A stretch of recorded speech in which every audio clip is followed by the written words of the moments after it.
You're listening to Art Workers, the Independent Artists Forum.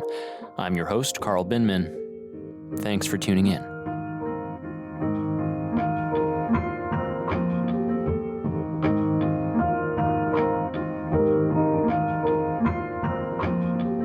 Today's episode features a conversation with New York-based costume designer and my friend, Brynne Oster-Bainnson.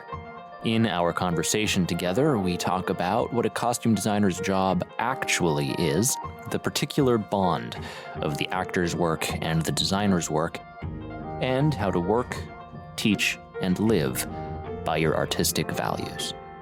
Over to you, Carl.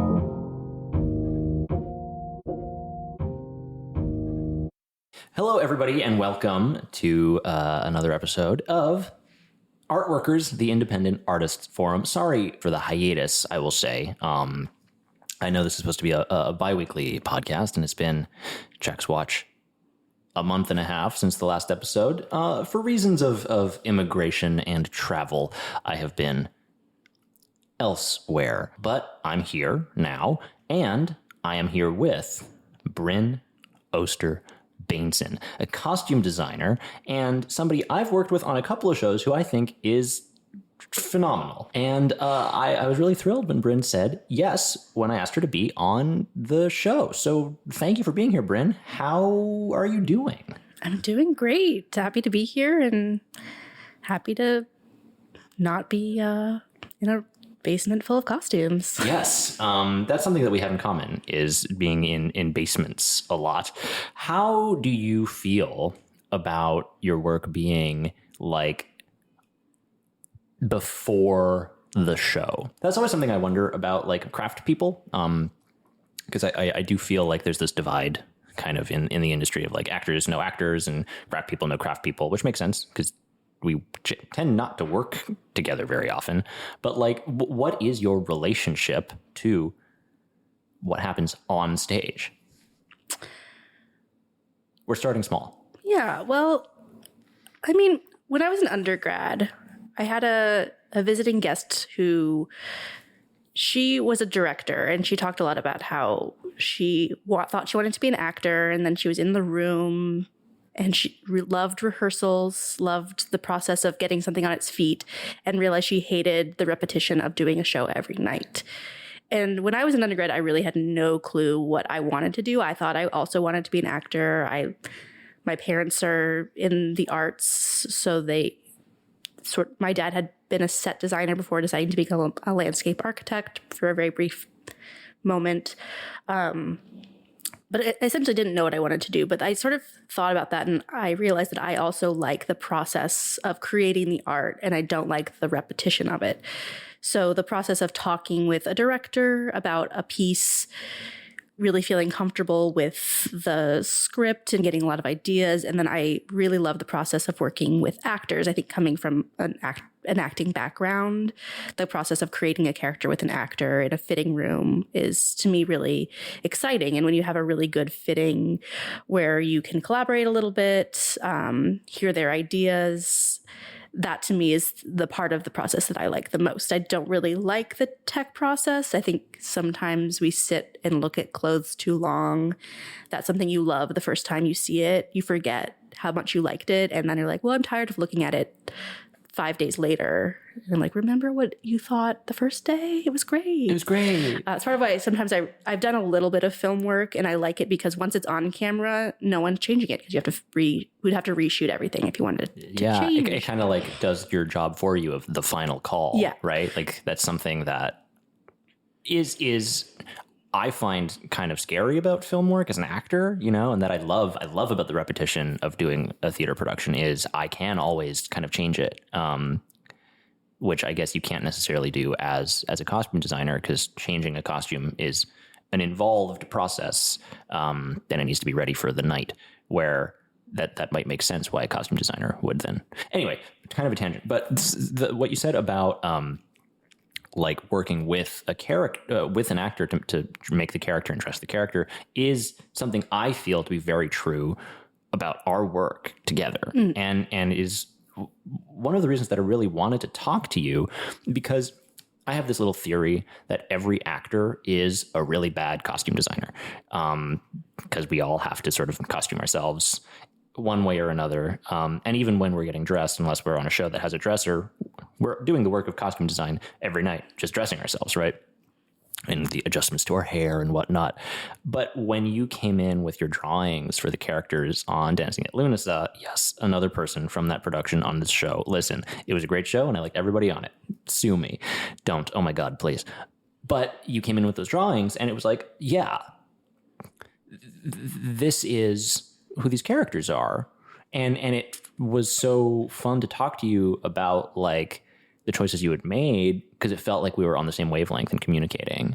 And I will say, I don't always have that feeling around costume design. So what do you look for in a character or in your conversation with an actor to find what are the right elements for the costume?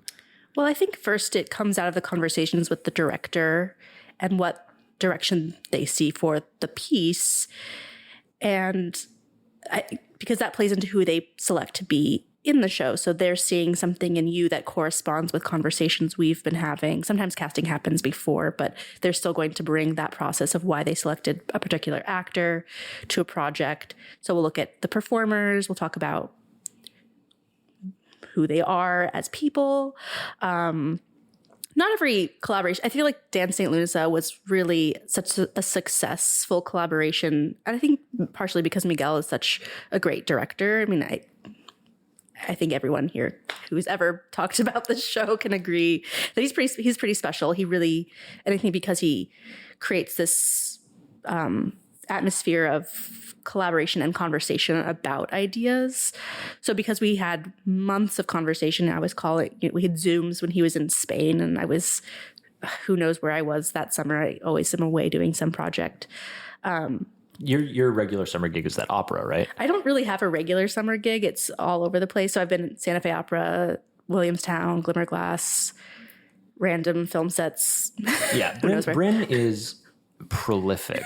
Brynne is always costuming something. I remember like I showed up at the Waiting for Godot with Michael Shannon and Paul Sparks, directed by Arin Arbus, and I saw you there, and I was like, "Oh my God, Brynne!" Like you were on the mezzanine, and I texted you before the show started. I wasn't texting during the show, and we met up during intermission, and you're like, "Yeah, I was doing the distressing on the garments. I was getting the sandpaper to make sure it was the right level of degraded for these poor sacks of shit."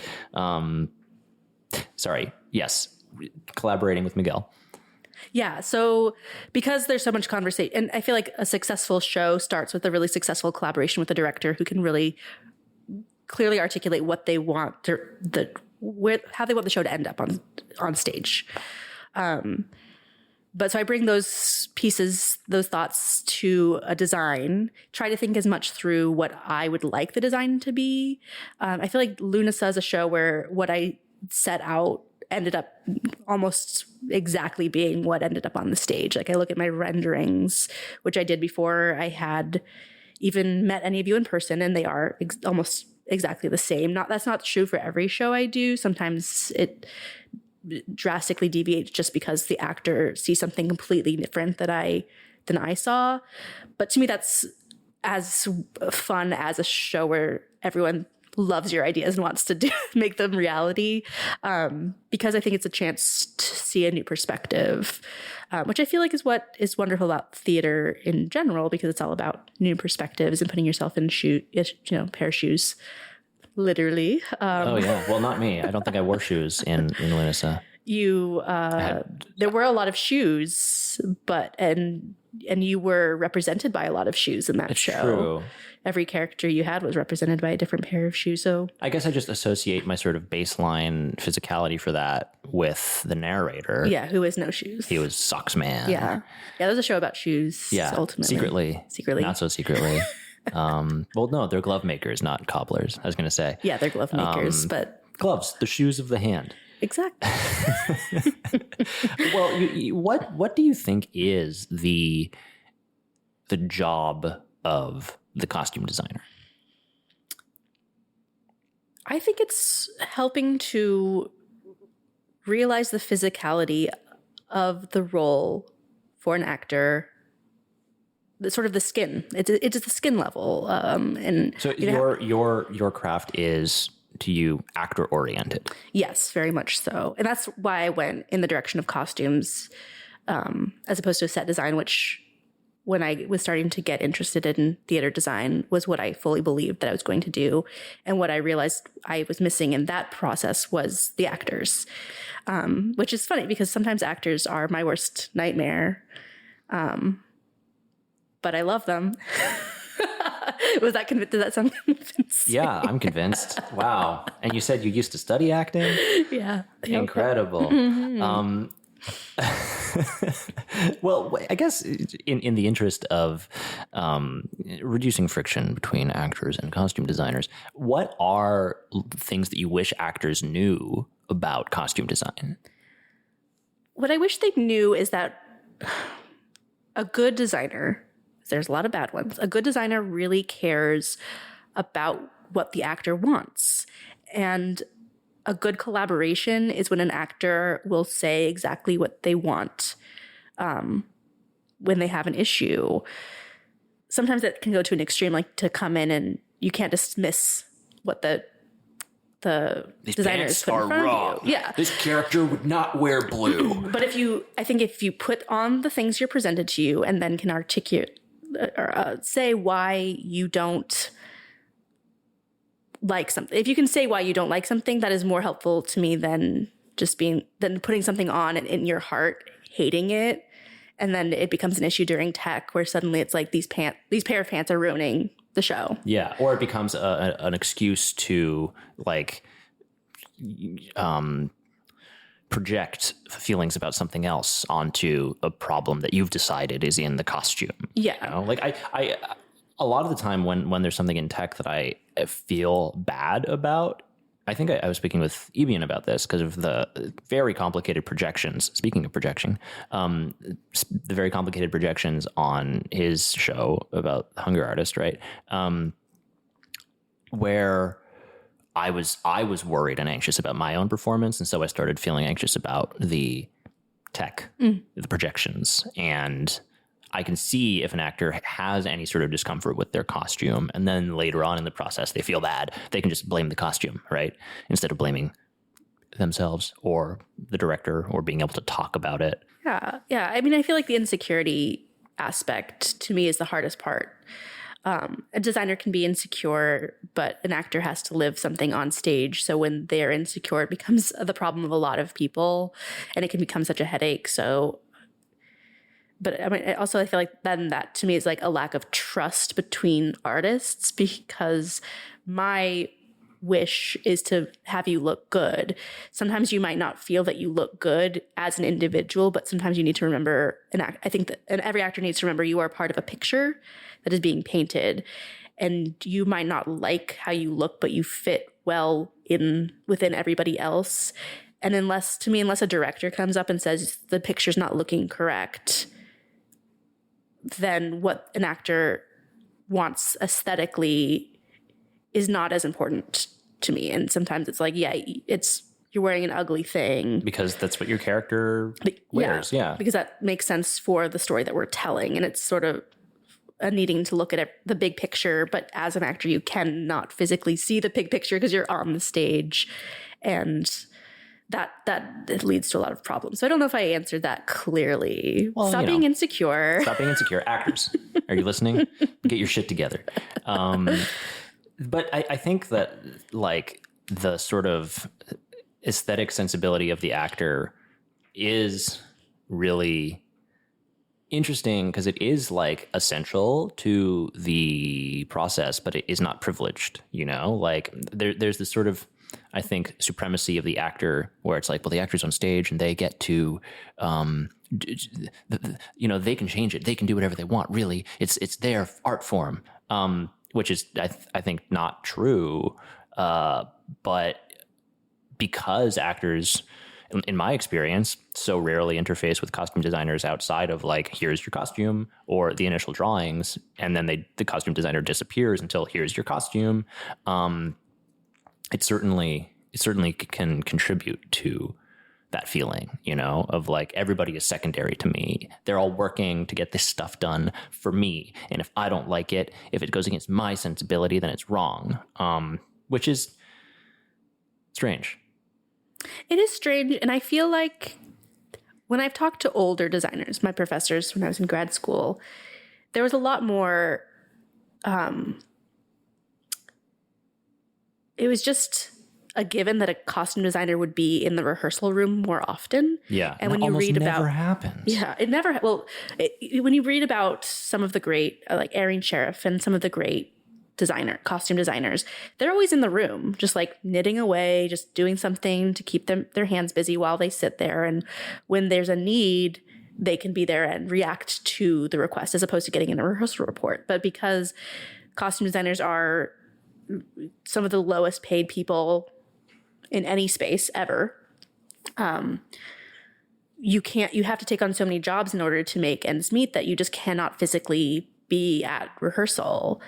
And that's, I think, a divide that didn't exist in the history of how our industry worked. Yeah. And when it worked beautifully. And now I think it's kind of broken, where there's a lot of lack of the true collaboration that would be the ideal way to do theater. Yeah, and so, especially on sort of like indie lower budget stuff, which is, you know, my bread and butter.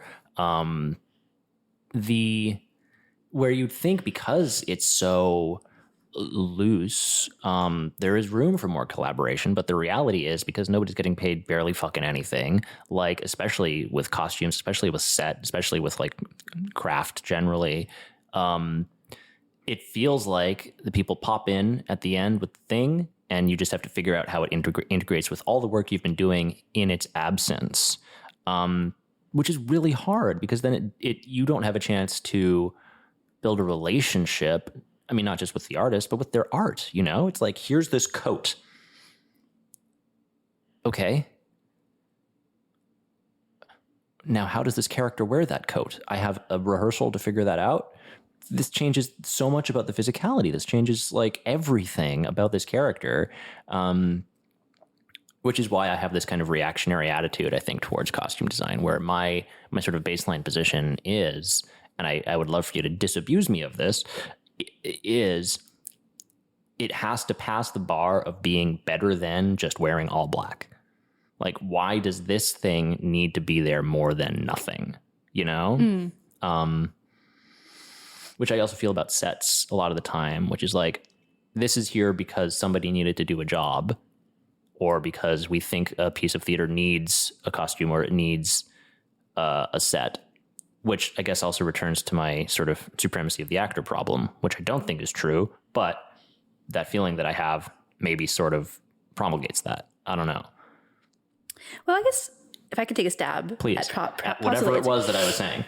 I mean, I have designed shows, low budget shows. We'll stick there because I feel like that's where there's kind of the most freedom. I feel like there are, yes, a lot of big budget things where there's costumes for the sake of that's what you do. But I have done shows where I have agreed with the director that the best thing is the actors to wear black, and I'll just help select things that sort of are appealing and don't distract. I feel like sometimes when you have some actors bring in their own clothes, there needs to be a little bit of curation so that nothing draws the eye, if the intention is that it needs to be neutral, or is it jumpsuit so it's truly unneutral and everyone's in the same uniform. God, that would be sick. I would love to do a show where we're all just wearing jumpsuits. I did a show where it was all just jumpsuits. It was a terrible, I think it was 50s, and it was a terrible show. It was, I'm not going to say where it was, but ultimately I could not figure out what to do with the clothes because people were playing so many roles. There was no time to do proper changes. And I said, I think everyone should be in coveralls. It was a 50s show. It sort of wasn't written to be that way at all, but we all agreed that that just made the most sense. And they put on a hat or a coat or an apron if they needed some business to do. But that is brilliant, I think, to be willing to look at the facts of the show and say it doesn't make sense for this show for us to do quote unquote traditional costuming, you know?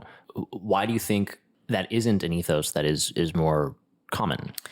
I honestly, don't know. I mean, there are a lot of designers, I think, who also have egos. And I've seen a lot of shows where the costumes feel so superfluous to what's happening. They feel distracting because someone wanted to put XYZ thing on stage and thought it looked cool. Or you need to have a different shirt because it's a different day. Yeah, I mean, that could, if that helps storytelling, if time passing is important, then that I think is enough of a reason to have a shirt change. I think if that's necessary to tell that story, then that means that the direction and acting is doing a bad job. I don't agree with that. Interesting. I think that there's some. I have worked on shows where passage of time is really important. That is just a major element that we need to, because we can't forget the audience. Yeah. Sometimes. Well, I mean, if we're talking like the Cherry Orchard of like several months. Oh yeah, no. But like someone's writing a contemporary piece. About, I don't know, their father's, this is not a real show, their father's like cancer diagnosis, and it's all about the process of waiting, going to the hospital multiple times, and you really just need to help the audience understand that a lot of time is passing. So having 5 shirts so that every time the audience sees you, they understand it's a new day, weeks have passed, months have passed, time is passing. That's a situation where I think that is actually a really useful choice. Absolutely. I totally agree. I don't know why I'm trying to litigate my beef with another costume designer with you.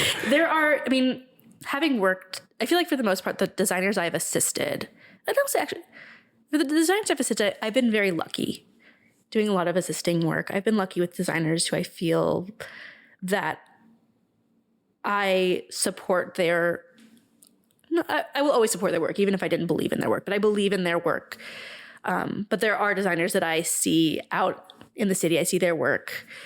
And I just don't understand how they continue to get work other than they know somebody who knows somebody. Because their designs just don't make sense. And when I think before I went to grad school, I wouldn't have thought the same way. I think I would have been of the mindset of there's costumes because theater has costumes. And I think being in grad school, it's hard to remember who I was as a designer before grad school, but being in grad school, I think made me question if that's true.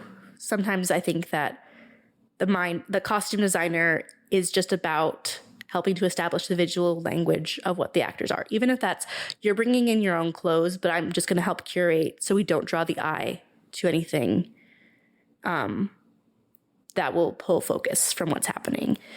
So there's a lot of shows I've done where it's like, we're going to use your closet because that makes sense for this piece, but you're going to have no money.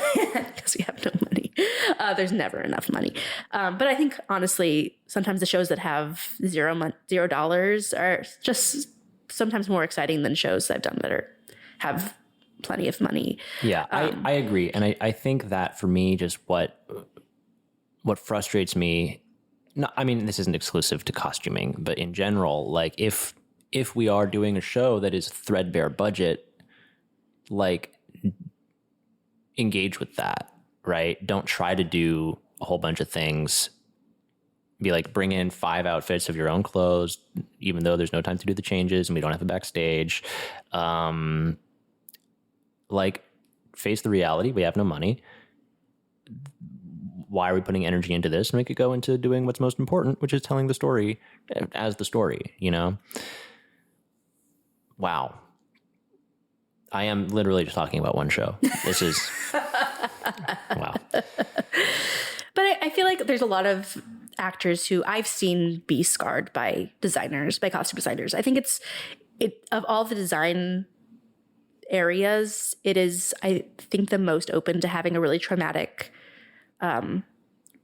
relationship happen between the actors and the designers. It's because it's so personal. It interferes, can interfere with the actor's work in a way that I think a set does not. No, yeah. You know, like, you could ignore the set completely if you wanted to, but you can't ignore a pair of shoes that are physically hurting you. Yeah, but also I think if there isn't the trust, if there isn't the collaboration, it can feel like somebody telling you how to do your job as an actor, where it's like, well, this is what your character is. And I'm like, but is it, you know?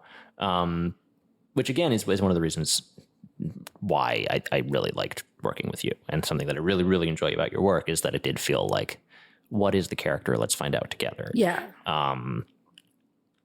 Where did you go to grad school? I went to NYU for grad school. Yeah. How was that? I loved it. I mean, I teach there now, so nice. Obviously, I'm not sick of it.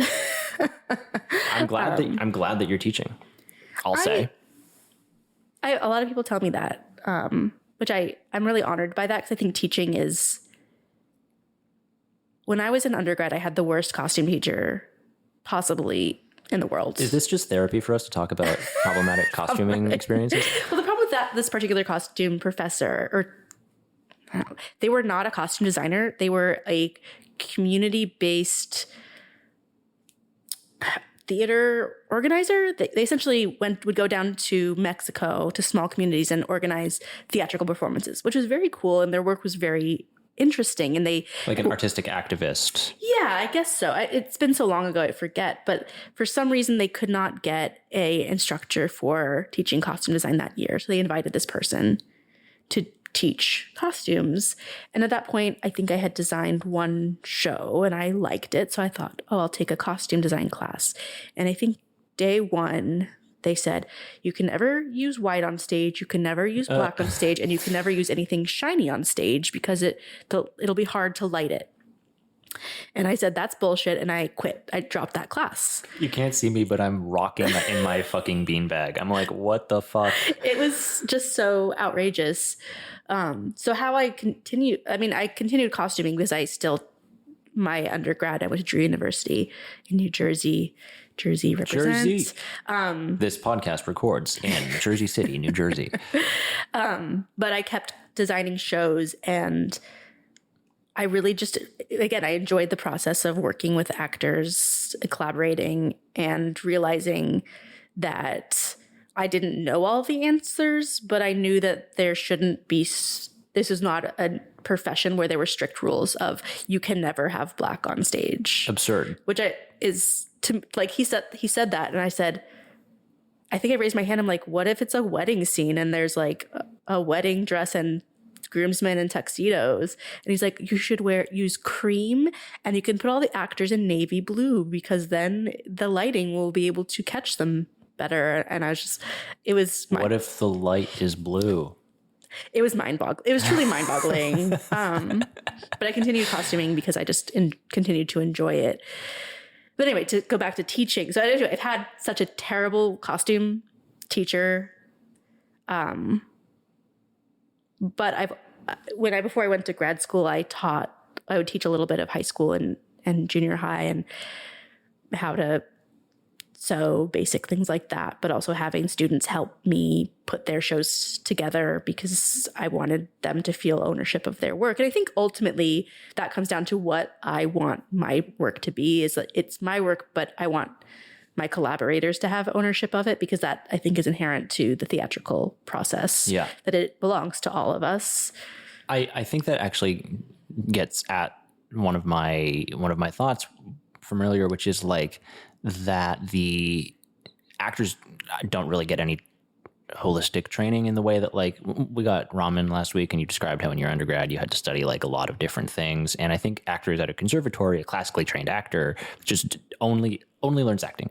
And what they learn insofar as costume design is like how to be a kind of shitty costume designer for yourself, which is like, oh, you're doing a Shakespeare scene, go find the roughliest tunic that you can in your school's costume closet.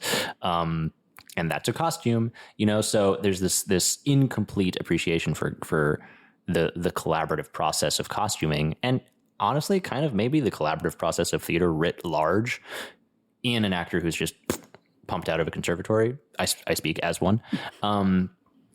But I was pumped out of conservatory after I had done a like really devising oriented performance creation program. So like I did think of my craft as, like you said, you have ownership, but also collaboration is where the ownership matters. And I think maybe that's why we vibe. I don't know. Possibly. I do think it's important for theater artists to understand the other parts of the story. My undergrad didn't have focuses, so it really tried to encourage people to go outside of their comfort zone and try everything, which I took to heart. And really, I directed a show, I acted in a show, stage managed, lighting design, sound design, set design, costume design. I ticked every box there was just to see what felt right. And thought I wanted to be a director for a second, directed a show and said, never want to do that again. Well, and I think it's so important also just so that you know that the other people working on a show are working. Yeah, they're working so hard. It's like the people up in the booth doing the lights, they're not just fucking around. They are working hard. They have to rig the light. That's something that I had to do in our graduating shows at our conservatory, because this was at Theater Row and there was some mix up with like the booking of the theater, so they hadn't rigged the lights for us according to the plan that we'd sent. I say we, according to the plan that the lighting designer had sent. So the directors of the shows, which that year were Benita DeWit, Galia Backal, and Jeanne Slater, basically just called all of the lighting design people that they knew and were like, please, oh my God, can you come and help us get some students, get these lights up and like figure stuff out in the afternoon that we were doing the load in. And because I rock climb, I was like, I'll fucking climb the ladder, whatever. So I'm climbing this like 40-foot ladder carrying a light. We didn't have any harnesses. We didn't have any safety stuff, but I learned how to attach a light to a pole 50 feet in the air. Do you ever do that? No, you're a costume designer. I used to do that, but now I've decided to be costume. So I'm like, I do not touch a light.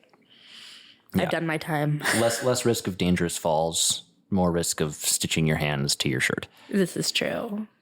What are the like sort of general principles that you try to instill in your students? Do you teach at the graduate or the undergraduate level? I teach the graduate. I try to instill in them curiosity, because I think it's very important as a designer living in New York City to take advantage of the fact that we have so much access to everything, to understand how to be a good communicator. I think that's something that it's so key to what we do as designers. If you can't communicate, then you're really not, you're going to have a really hard time.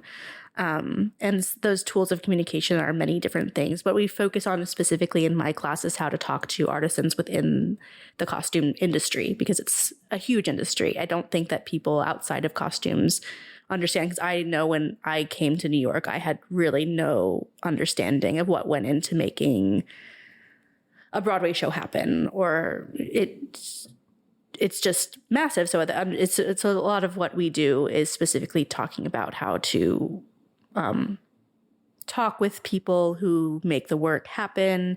But we also we focus on hair, and how to talk with actors about hair, which I think we're trying to instill more and more, because that can be so touchy. And I think it feeds into a lot of trauma that happens between actors. I mean, a long-standing history of like Black artists in particular getting and I think over. I mean, the true answer is that shows need to hire a hair and makeup person, because that is such an important like part of every human. I was just thinking, I'm always thinking about things. That's just what I do. I'll just sit there and stare onto the void. But I was thinking about how hair is just the most sensitive area of a person, because no matter what you do, it says something about who you are as a human being. Like what your hair type says even more, because so much of the world doesn't understand hair and what can be done with hair, and companies that say you can't have braided hair, you can't have hair in locks, etc. I'm not going to let me sell you some poison to rub in your hair to straighten it out. Yeah. But there's so many times when a costume designer is foisted into the hair and makeup position. So we're trying to give our students a better vocabulary of how to talk with actors about their hair, and to not come into a room expecting that they want to wear a wig, that they can easily change their hairstyle in a quick change, that XYZ, just like how to have a conversation. If a director wants them to do something with their hair, but you can't just make demands on someone about their hair without their input.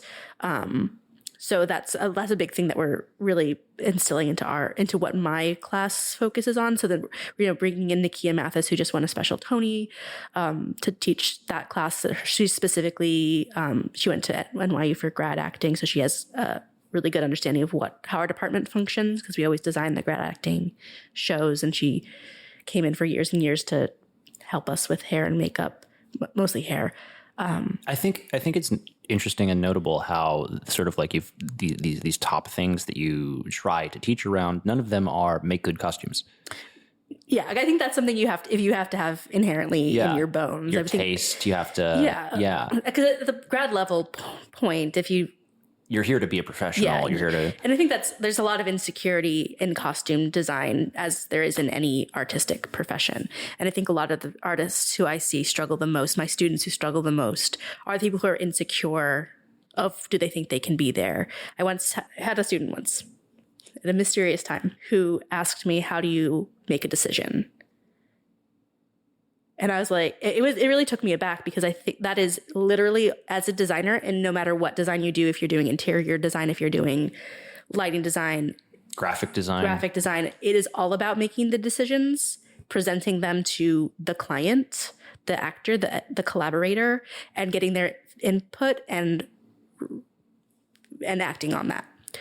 So to have someone ask me... Actually, I think I would expand that, because I do graphic design as well for money. One of the things I do to pay for acting. But like any artistic craft is about the decision. It is about the decision. Even, acting is about the decision. Constantly. It's all about... So to have a grad student ask me, how do you make a decision, was really shocking. What did you say? I said... What did you decide? I think I talked about that your decision, whatever you decide, is an answer, and there are no right answers. So whatever you decide to do, especially in theater where our decisions are only going to last till the show closes, it's not life or death. You're not deciding to pull the plug on somebody. You're deciding what pair of pants they're going to wear. I will say that deciding to pull the plug on somebody is also not a life or death decision. It's a death decision. This is true. That's very true. That's why I'm not a medical professional. And I am. Hi.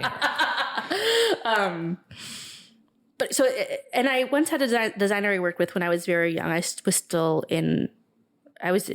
doing an internship when I would do summer internships when I was still young, when I'm still young. And she said to me, as a designer, there's no wrong decision. There's better decisions, but ultimately whatever you decide is what it is. And your decisions are what results in the product, and that product can get you another job if people like your decisions. And also better decisions and worse decisions are around a specific thing. Yeah. It's not like an abstract better or worse. It's like better at communicating this about the character, better at communicating this in unison with the story, or worse at being comfortable to wear, And so what I think what ultimately I said to them was, you will make a decision if you have trust in your ideas, because all of your decisions are going to be about serving the story and the take you have on the story. And that will impact the color of the shirts that you put everybody in. What is that telling about the story? Yeah. And to me, it kind of goes back to why, like, the sort of roundabout question we asked where I talked about putting actors in jumpsuits or using their own clothes. If that serves the story better, then that's the right decision in that moment. Yeah. And I think, like, just on that, about like serving your idea, serving your concept, all these little decisions, it is the specificity that I think makes the decision-making possible, right? Oh, like, yeah. I can see somebody being overwhelmed with how to make a choice if they're making a huge choice. And I think what you said about it's not life or death, it's like, it's short term, it's this, is true, but also the fact that, like, all of these choices are, and I mean, I speak from an acting perspective and photography perspective and other crafts. I mean, and my shitty costuming as an actor and as a person every day. But like this is something that was really instilled in me by my sort of early influences in acting. about the specificity, like, and the better or worseness around a specific goal gives you somewhere to go, you know, like just any arbitrary choice, as long as it's made around something, is movement. Yes. And you can use that. And if you're moving in a direction, you can decide if it's the direction you want to go or the direction you're not wanting to go. But that's also still a choice. It's like you're chaining together your creativity, if you want to call it that, is just like, is this where I want to go? Yes or no. Do I want to keep going there? Yes or no. And the there being super specific, it gives you room to stand on. And then 1,000 tiny specific choices later, you have a fully realized costume. You have a fully realized character. And the fact that it's the result of a lot of very specific choices means that if you want to make changes, you can do it. Yeah. Because you can identify a choice you made around something and choose differently. Yeah. It's not paralyzing. It's freeing to make a choice. Yeah. I agree. And I think that with costume design, because costume design, and I'm going to say costume design can be the most massive part of a production, depending on how many people there are, what the concept is, if there's, going to be hundreds of changes in the show. Yeah, I'm thinking like La Bohème. Yeah. And so for a good designer to be able to do that show successfully, they really have to have so much trust in their ultimate goal, because that's how they can have hundreds of people a day coming to them with minute questions. What kind of buttons do you want? And you just know the end point is this, so the white buttons are the answer. Yeah. Which sounds very flip and but it's true. Silly, but I think that's the mark of a really confident artist to me, no matter what medium, is their confidence. The mark of like a really mature artist, rather, is their confidence in making every choice. Yeah. You know, if I go to a director with a question and they have to really think about it, that's a problem for me. I don't mean if they're like, I'm not sure, let's figure it out, because that feels salient and actionable because we're doing it together. But if I'm like, so what is my character doing here? And they don't say, I don't know, in a fun, flippant way, in the way that we're going to find out together. But they're like, yeah, that's a really good question. And to me, that's insecurity coming back in. Yeah, exactly. Because I think that the best thing you can do in any situation in life is to say you don't know.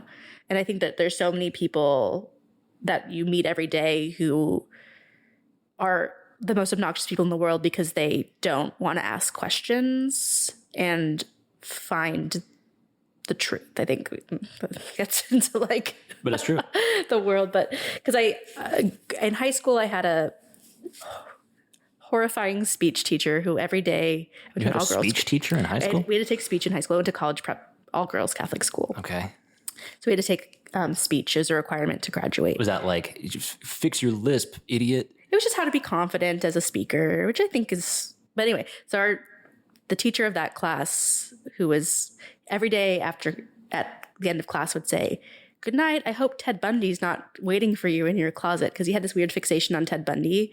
Again, all girls Catholic school. Why are you saying these things? My wife went to an all girls Catholic school. I think they only hire crazy people. I think so. I think it's just a requirement.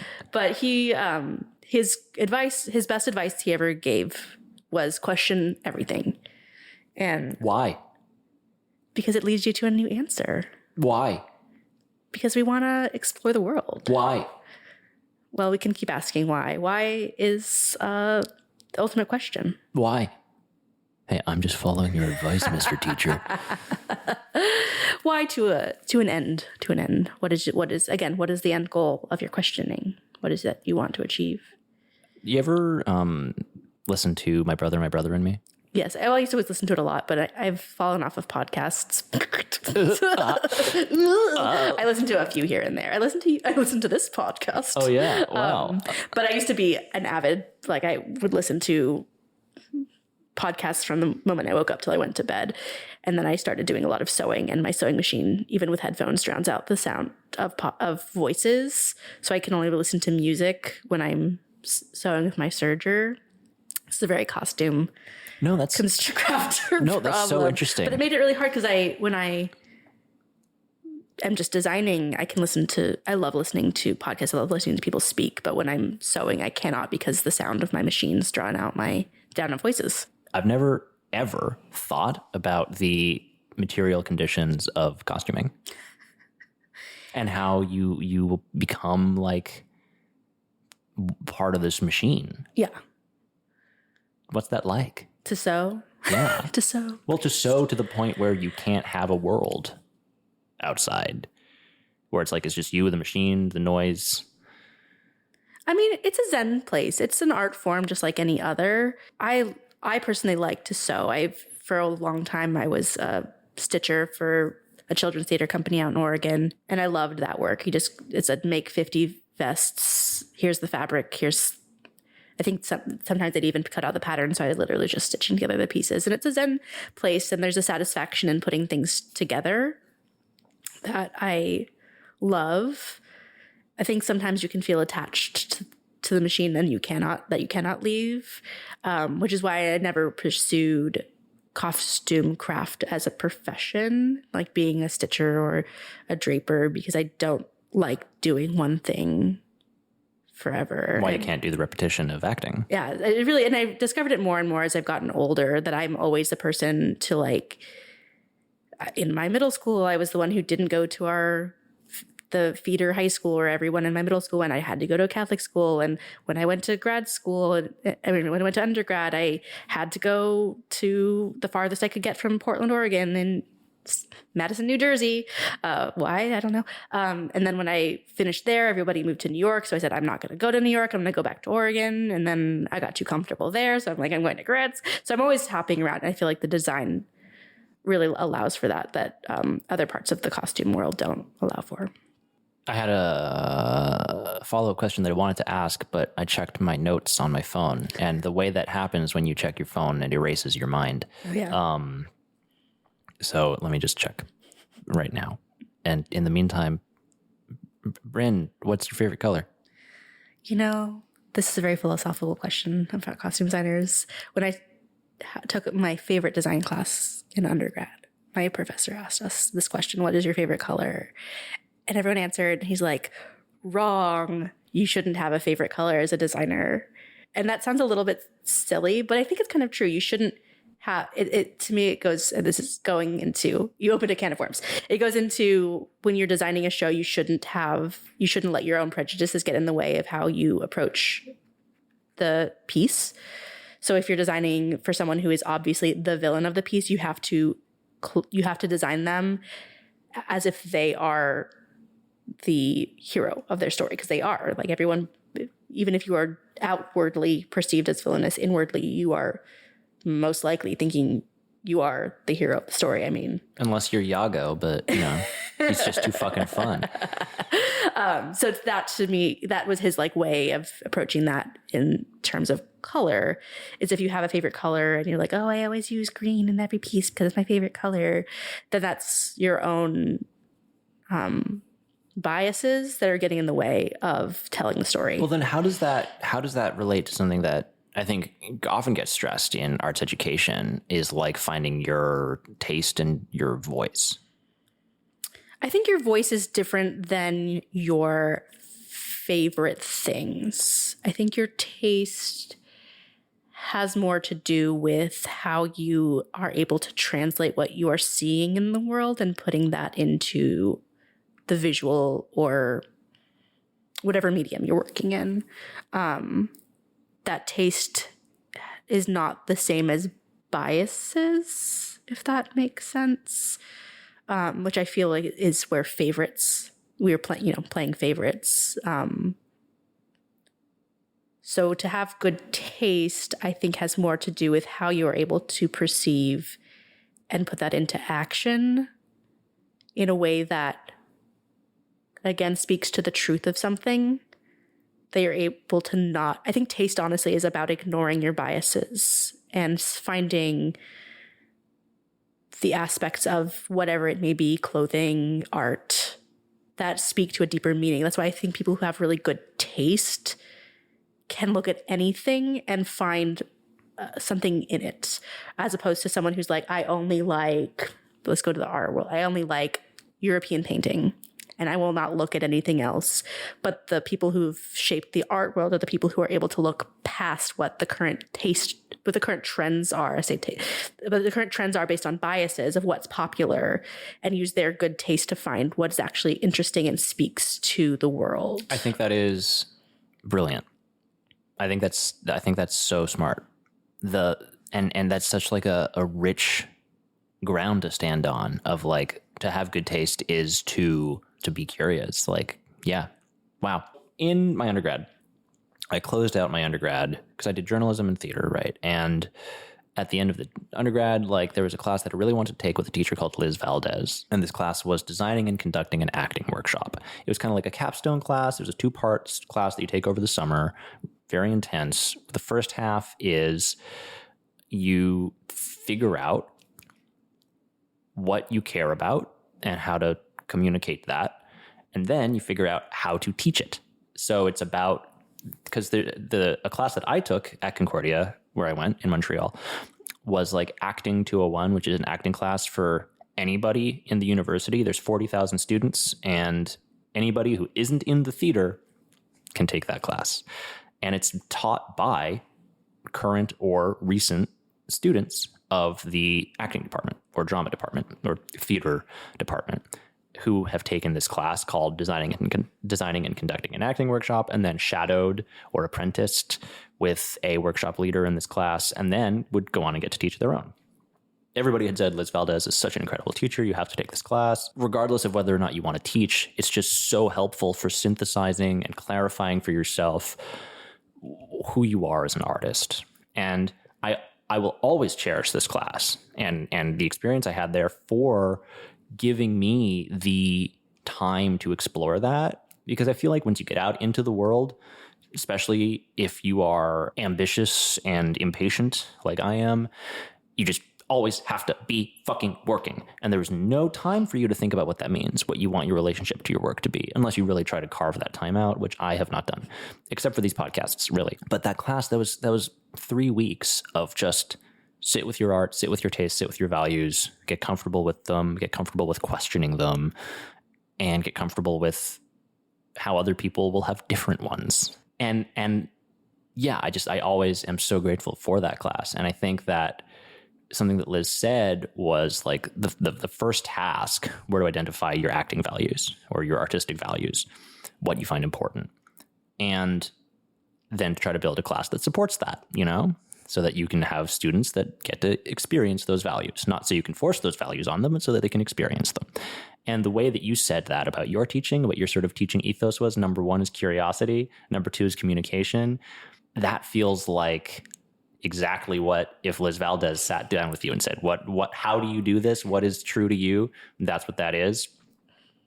And I think that's just really interesting how like our conversation around our craft has echoed exactly the things that you say are important in your craft. So I commend you. Well, thank you. Yeah. Well, I think teaching has, to me, been a great way to reflect on myself as an artist, because I have all these people looking at me saying, teach me. And I have to think about what is the most important thing to distill down. Yeah. I don't think I have more to add to that. Well, yeah, but I just wanted to sort of share that feeling that I had about the consistency that you have in your values and your work. Not a given. But the sort of last question that I have for you before my field recorder dies here. We got ramen last week. Yeah. And there was something that you said while we were slurping that I felt like such a fucking podcast bro, because when you said it, I was like, oh, that would be good on the podcast. And it was the feeling that that you feel that sometimes people are waiting to do their work. But no, the work is now. About like, oh, well, I'll half-ass it until I get to Broadway. Yeah. Yeah. Tell me about that. Yeah, well, I think that what mind warp back to that conversation.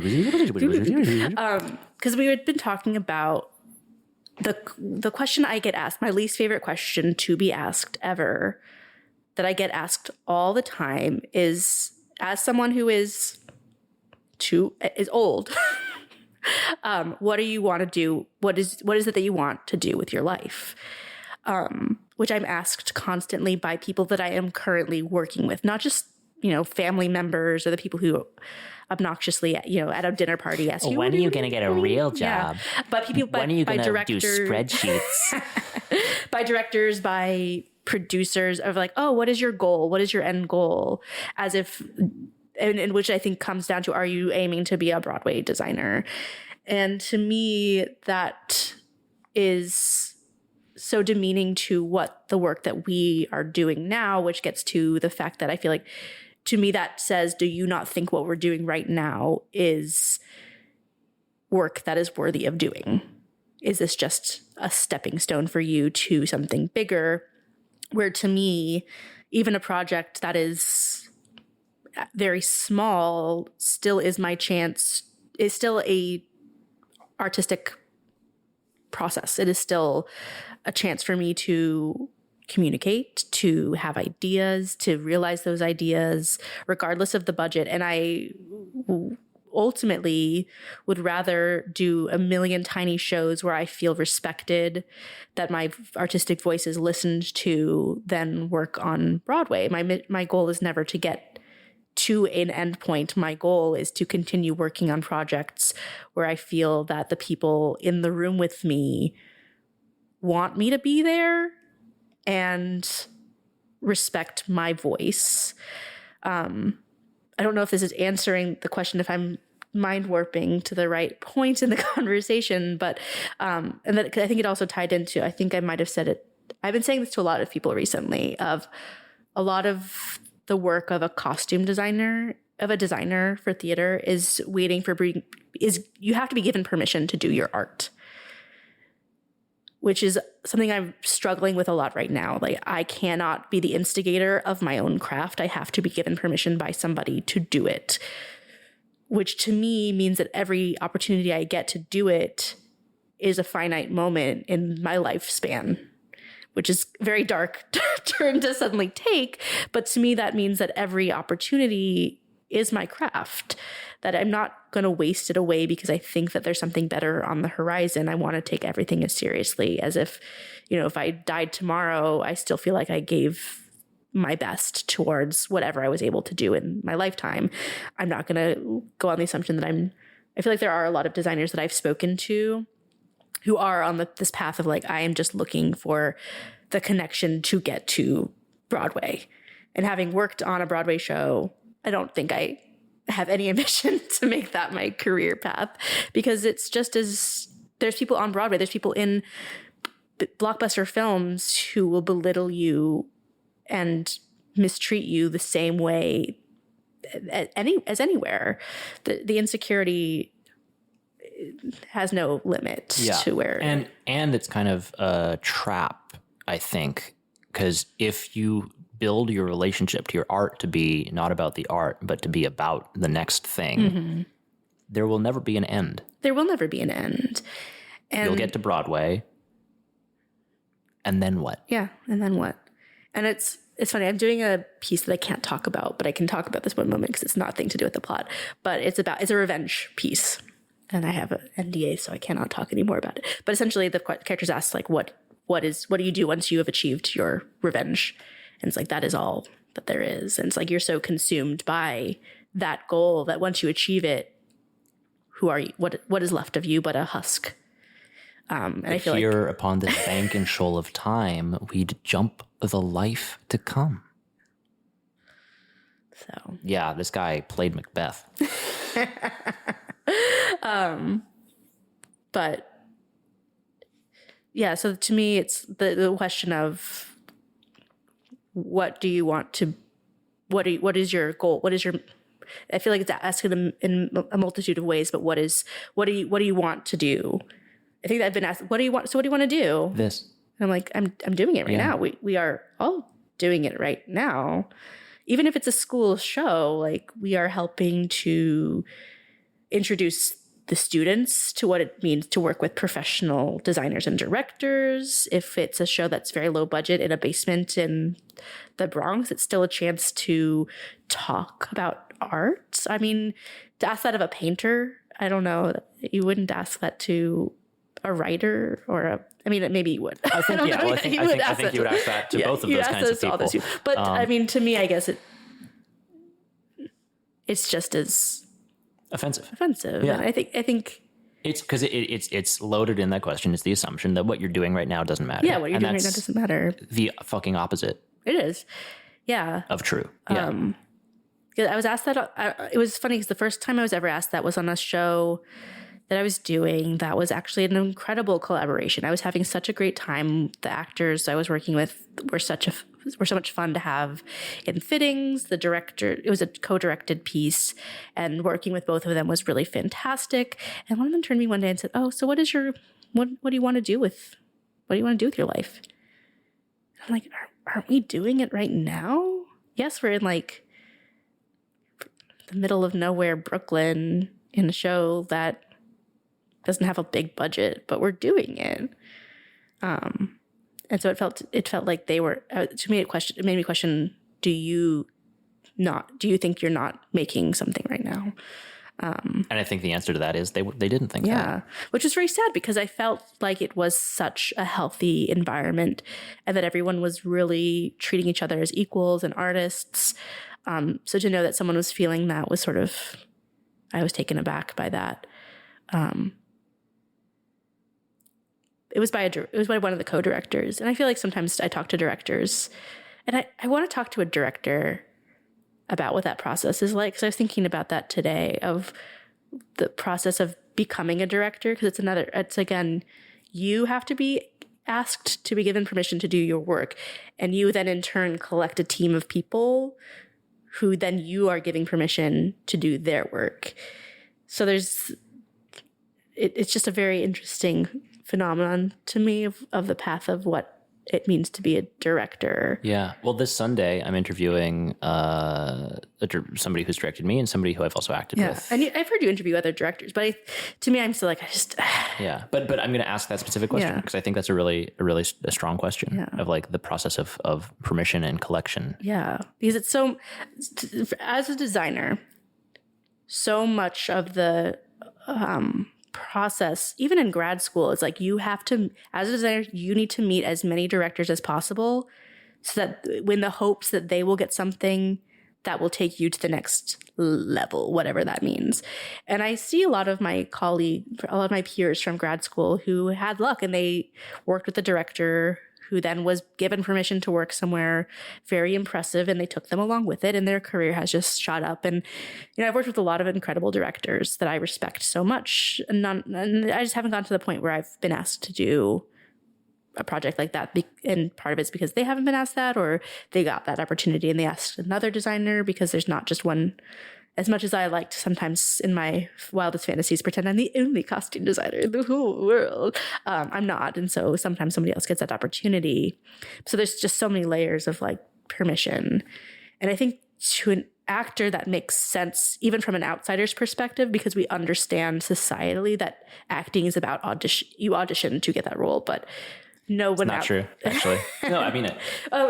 It's. I think the audition is access to a community. This is true, but I guess there's an understanding. There's some understanding by an outsider that there is a process of applying, as you would apply to a job. There is a process of applying in acting, whereas from an outsider's perspective. And I say this as someone who's sort of an outsider for a long time of design, because I came from a smaller theater community. How do you get design work? And a lot of it is who you know. There's not the job postings of costume designers are sometimes the biggest red flags you've ever seen of if they've posted a job application, do not go there, because it's all about who you know and who asks you to do X, Y, Z. And whereas a listing for an actor is a smaller red flag. I'm doing a stink eye. I'm doing, is stink eye side eye? I don't know. Side eye, I'm shiftily gazing from side to side because. And I don't know where I was going with all that, but yeah. Well, I will say, that you may not be the only costume designer in the world, but you are the only costume designer to have been on my show. And that's such an honor. So far. I hope there's more. I feel like so little is understood about the costume design profession that I hope there are more who come here talk to. And I intend to populate this project with as many voices as I can, a month and a half away notwithstanding.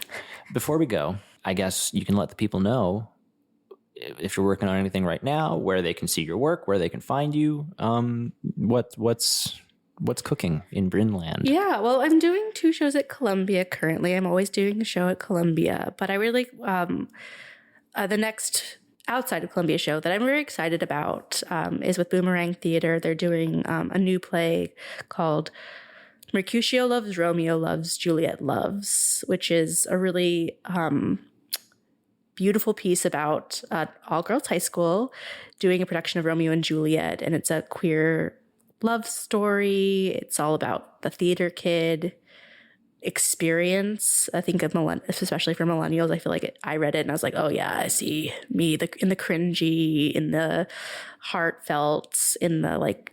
It's just really beautiful.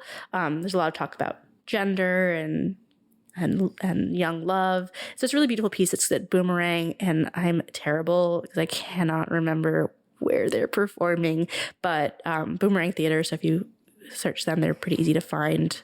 I think it's a really special piece. I just read it and I immediately connected with it. So I'm very excited to work on that. That's my next big thing.